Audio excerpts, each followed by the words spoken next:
Something very unexpected might be happening in British politics, and it involves one of the country's most famous TV presenters, a man known for his brutal honesty, quick wit, and zero tolerance for nonsense, now turning his attention to Westminster. And the target? A senior Labour figure who's held his northern seat for nearly 2 decades. What started as a single post online has suddenly sparked talk of one of the most unlikely political showdowns in years. Let's get into it. Let's break it down, but first, hit the like button and subscribe to the channel for more. Could Jeremy Clarkson, yes, that Jeremy Clarkson, soon be heading to the House of Commons? The ex-Top Gear star has hinted he might go head-to-head with Ed Miliband, the Labour Party's secretary for Net Zero, in a political showdown that no one saw coming. Clarkson, known for his blunt humour and no-nonsense opinions, took to social media earlier today with a message aimed squarely at voters in Miliband's Doncaster North constituency. He wrote, "People of Doncaster North, are you happy with your MP? Would you like it if someone from your neck of the woods kicked him out?" That post has set political Twitter alight, with speculation growing that Clarkson could be planning a dramatic run for Parliament. On the surface, it's an odd matchup, a TV personality and farmer versus a long-time Labour insider. But the connection runs deep.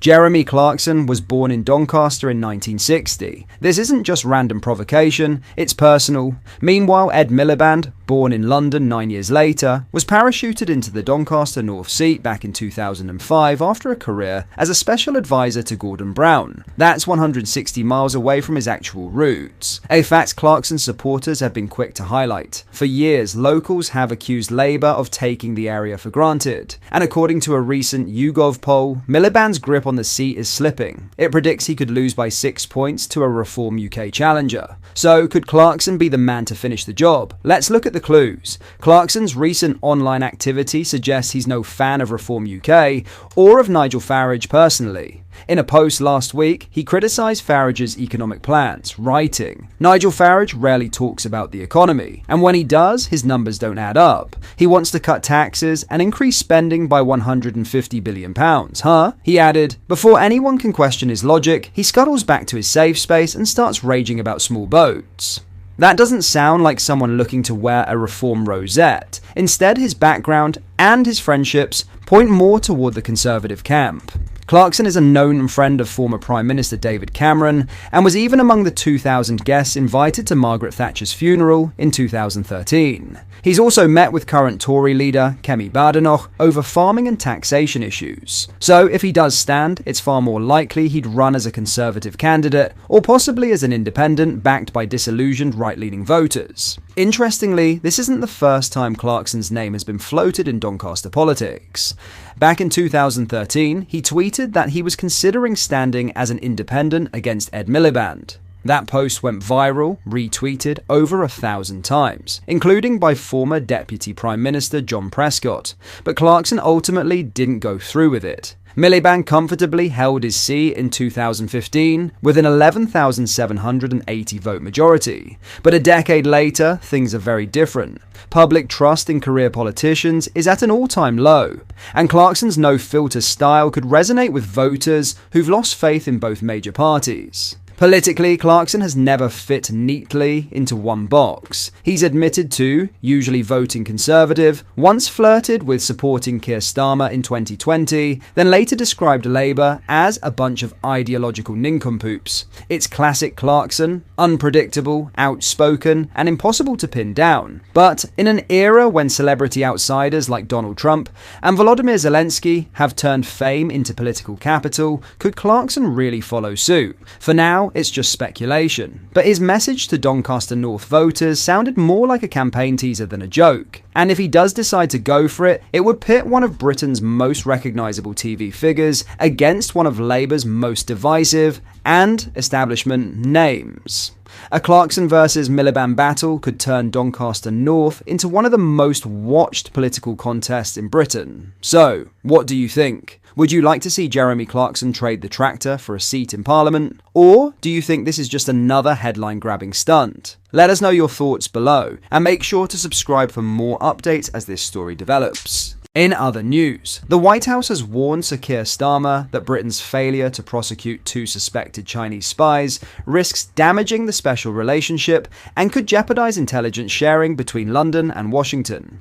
US President Donald Trump is said to be increasingly concerned about Britain's reliability after charges were dropped against two Britons accused of spying for the Chinese Communist Party, CCP. Ex-parliamentary assistant Chris Cash, 30, and academic Christopher Berry, 33, had charges of alleged espionage dropped last month after Whitehall refused to provide evidence to the Crown Prosecution Service that indicated China is a threat to national security. A senior White House aide said that the US has been warning allies about the Chinese threat to our combined national security since President Trump first came into office in 2017.